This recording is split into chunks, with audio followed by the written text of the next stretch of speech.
a green guy's take on a normal car, the BMW M240i. The BMW M240i isn't a car that one would categorize as green. It's a slightly more civilized sibling to the M2, and, as is appropriate, the focus is on performance. It's exceptionally fun to drive, and making full use of the Turbo 6 is pure joy. Even so, BMW decided to include its EfficientDynamics technology in this fiery sports coupe, which includes a mild hybrid system with automatic stop-start and unclutched alternator that runs mostly during coasting. It also includes a more economical drive mode called EcoPro, which seems like the sort of feature that would go largely unused by a fair number of owners of this lively Bimmer. As the resident green dork here at Autoblog, it seemed only proper, though, to give the M240i's eco features their due attention.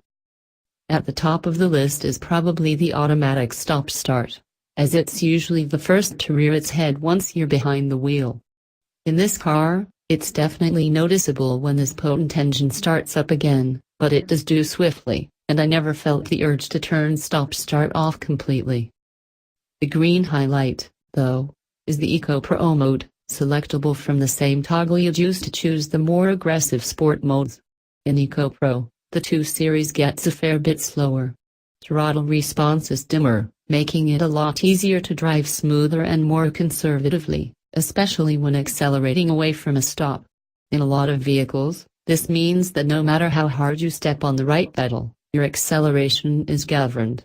While that's great for saving gas, it's less than ideal when you need to pull out into a small hole in traffic when turning onto a busy street, or when the semi you're passing decides to move into your lane. Mercifully in the BMW, pushing the pedal past its gate overrides the Eco mode's throttle limitations and allows you to make those, potentially life or death, maneuvers at a second's notice. You also don't need to switch to a more aggressive mode to make that turn into high-speed traffic. The car includes a convenient coaching tool that is also refreshingly non-invasive, clear, and simple. It's just a little bar, or slight arc, if we want to get specific, along the bottom of the tachometer. A little slider shows, vaguely, how much power you're using or how much energy you're regenerating. The whole bar turns gray when you're not driving efficiently, and back to blue when you are.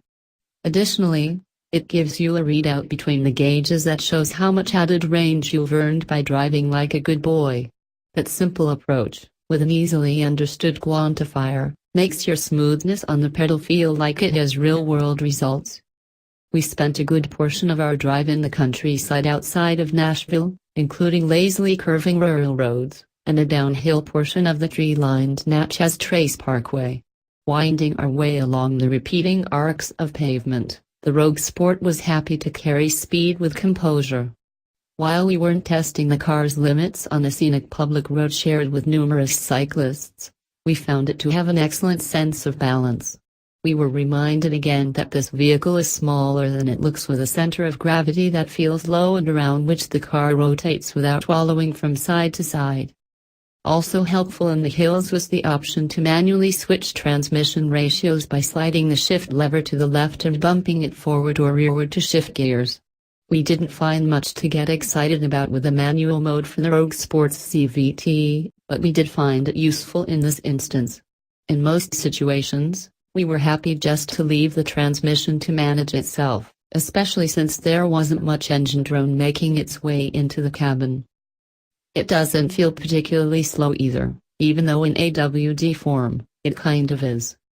To be truthful, we were surprised when our, very rough and unscientific, count as we accelerated from a stop took north of 10 seconds. Ironically, the only time in our drive when we thought the car felt sluggish was when we attempted to time it. The fact that the rest of its driving characteristics beat our expectations helped to color our perception of speed, making the car seem quicker than it actually is. That's a trick well wrought, an illusion that we didn't mind falling for. Way to go, Sport.